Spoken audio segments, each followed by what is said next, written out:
Les Colombiens devront choisir ce dimanche leur futur président et pour ce second tour de la présidentielle, ils auront le choix entre Gustavo Petro, le candidat d'une gauche antisystème, et Iván Duque, le champion de la droite dure.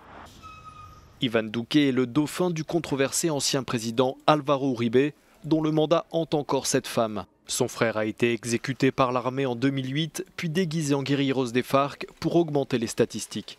Un scandale à d'idées faux positifs qui aurait fait plusieurs milliers de victimes. Plus de 10 700 crimes contre les droits humains ont été complètement oubliés. Il n'est pas possible de les déclarer, personne n'ose parler. Et si c'est M. Duque, qui est un proche d'Uribe, qui est élu, ça va continuer. Les gens continueront d'avoir peur et l'impunité perdurera.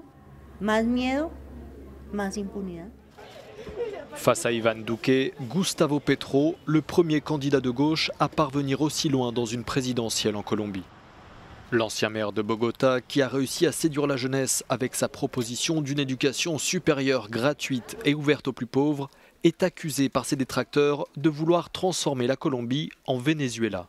Il y a tout un imaginaire qui a été créé autour de l'idée selon laquelle le pays entrerait dans le castrochavisme avec Petro. Et il y a même des légendes urbaines qui racontent que dès le lendemain de son élection, les investisseurs étrangers partiront, que les gens récupéreront leurs capitaux et que les riches vendront leurs appartements.